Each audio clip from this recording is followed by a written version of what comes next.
Hello மக்களே! Big pass லைவ்ல இப்போ நம்ம கெஸ்ட்லாம் வந்திருக்காங்க. பிரியங்கா, மஞ்சரி, தீபக் நம்மளுக்கு ஆல்ரெடி தெரியும். ஸோ இவங்க 3 பேரும் வரத்துக்கு முன்னாடியே வந்து பயங்கரமா அரேஞ்ச்மெண்ட்ஸ்லாம் வந்து போயிட்டுருந்தது. ஸோ பாரு வந்து சரி இந்த டாஸ்க் நான் வந்து பேஷன்ஸா தான் ஹேண்டில் பண்ணுவேன்னு சொல்லிட்டு இருக்காங்க. வந்த கெஸ்ட் கிட்ட பாரு செம்ம சூப்பரா வந்து விளையாடுறாங்க. கெஸ்ட் கண்டஸ்டன்ட்ஸ பார்த்துட்டு சில வேர்ட்ஸ்லாம் வந்து கொஞ்சம் ஹிண்ட்லாம் குடுக்குறாங்க. என்னெல்லாம் சொன்னாங்கன்னு பார்த்தீங்க என்ட்ரன்ஸ்லேயே வந்து நம்ம ஸ்டாச்சு நிற்கிறாங்க சபரி. ஸோ சபரியை பார்த்து இது என்ன வேணாலும் பண்ணுமா அப்படின்னு சொல்லிட்டு கலாய்க்கிறாங்க. அதுக்கப்புறம் சுபிக்ஷாவை பார்க்குறாங்க. ஓ நீங்கள் தான் வந்து அந்த பாட்டில் டாஸ்கில் இருந்தீங்க இல்லையா, நீங்கள் கியூசி கிட்ட பண்ணது கொஞ்சம் ஓவராக தான் இருந்தது அப்படின்னு சொல்கிறாங்க. ஸோ பாருவை சப்போர்ட் பண்ணி தான் பேசுகிறாங்க. ஸோ பிரியங்கா பாருவை சப்போர்ட் பண்ணுறாங்களா? நம்ம திவ்யா மேடம் இதெல்லாம் வந்து நோட் பண்ணிட்டு தான் இருக்காங்க. சரி குடுக்க வேண்டிய இடத்துல குடுக்கலான்னு சொல்லிட்டு சைலண்டா இருக்காங்க.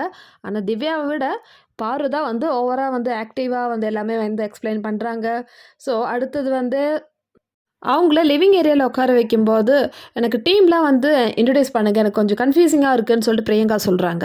அதுக்கு உடனே திவ்யா சொல்றாங்க, "ஆமா எனக்கும் கொஞ்சம் கன்ஃப்யூசிங்கா தான் இருக்கு." அப்படின்னு சொல்லிட்டு பாருவ வந்து மீன் பண்ணி சொன்னாங்க இல்லையா? பாருவ சப்போர்ட் பண்ற மாரி பேசுனாங்க இல்லையா? ஸோ அதுக்கு தான் வந்து இந்த திவ்யா வந்து சொல்றாங்க. ஆக்சுவலி திவ்யாவ விட பாரு கிட்ட தான் வந்து மத்த கெஸ்ட்லாம் வந்து பேசுறாங்க. தீபக் கூட கொஞ்சம் கலாய்க்கிறாரு. பட் மஞ்சரி அண்டு பிரியங்கா வந்து பாரு வந்து அப்ரிஷியேட் பண்றாங்க. "நீங்க ஜெயில்ல இருந்தீங்களா? அப்புறம் எப்படி நீங்க வந்து அசிஸ்டன்ட் மேனேஜர் ஆயிட்டீங்க?" அப்படின்னு கேட்குறாங்க. ஸோ இல்ல மேம் அது வந்து தல இருக்காங்க. அவங்க தான் வந்து குடுக்குற ரோல். "ஓ! அப்ப நீங்க வந்து திருந்துட்டீங்க இல்லையா?" அப்படின்னு சொல்லிட்டு பாரு வந்து சப்போர்ட் பண்ற மாரி பேசுறாங்க. ஸோ இதெல்லாம் கேட்டு தான் வந்து நம்ம திவ்யா, "ஆமா மேடம் எனக்கும் கொஞ்சம் கன்ஃப்யூஸா இருக்குன்னு" சொல்லிட்டு ஜாடமாடையா பேசுறாங்க. அடுத்தது பார்வே வந்து மெனுலாம் வந்து கேட்டு எழுதுறாங்க. அந்த செஃப் கிட்டலாம். ஸோ பாரு இந்த மாதிரிலாம் வந்து வேலை செய்வாங்களா? அந்த மாரி இருந்தது பார்க்கறதுக்கு. எனவே ரொம்ப நல்லா இருந்தது. இந்த பாருவோட இந்த ஒரு மாற்றம். ஸோ டீம் எல்லாம் வந்து இன்ட்ரோடியூஸ் ஆவுறாங்க. அதுக்கப்புறம் நெறைய பேர் வந்து என்டர்டெயின்மென்ட் பண்றாங்க. துஷார் டான்ஸ் ஆடுறாங்க. சுபிக்ஷா பீட் பாக்ஸ் பாடுறாங்க. அதுக்கப்புறம் கனிய ஒரு பாட்டு பாட சொல்றாங்க. அது பாருக்கு வந்து ஆப்போசிட்டான ஒரு பாட்டு தான். எனக்கு அந்த பாட்டு ஞாபகம் இல்ல. பாரு இதுவரைக்கும் வந்து அவங்களுடைய கோபத்த வந்து காமிக்கல.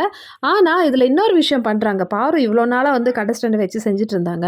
ஆனா, இந்த டாஸ்க்ல பாரு ரொம்பவே பேஷண்ட்டா டீல் பண்றாங்க. ஸோ அதனாலே வந்து இப்ப என்ன ஆகுதுன்னா, இப்போ ஆப்போசிட் ரியாக்ஷன் மாதிரி பாரு சொல்ற வேலைலாம் கண்டஸ்டன்ட்ஸு அந்த அளவுக்கு பண்றதில்ல. ஸோ கண்டஸ்டன்ட்ஸ்ன்னு மொத்தமா சொல்ல முடியாது. எஸ்பெஷலி பிரவீன் கிட்ட தான் வந்து பாருக்கு வந்து அடிக்கடி முட்டிக்கியதா இருக்கு. பாரு ஒவ்வொரு வேலை சொல்லும்போது பிரவீன் வந்து ஆட்டிட்யூட் காமிக்கிறாங்க. எனக்கு தெரியும் நீங்க சொல்ல தேவையில்ல. நீங்க சொன்னா நான் பண்ண மாட்டேன். அந்த மாரி. இப்போ வந்து கத்தியும் பேச முடியாது. கெஸ்ட் இருக்காங்க.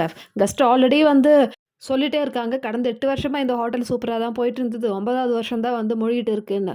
ஸோ அதனால பாரு கொஞ்சமா இறங்கி போறாங்க. ஆனா இது எவ்வளோ நாளைக்கு வந்து இவங்க வந்து பேஷன்ஸோட இருப்பாங்கன்னு நம்மளால சொல்ல முடியாது கண்டிப்பா. ஸோ எனிவே இதெல்லாம் வந்து கம்ப்ளைண்ட்டா வந்து நம்ம கமருதீன் கிட்ட பாரு போய் வந்து புலம்பிட்டு இருக்காங்க. "என்னால முடியலடா. யாருமே என் பேச்சே கேட்க மாட்டேன்றாங்கன்னு" சொல்லி.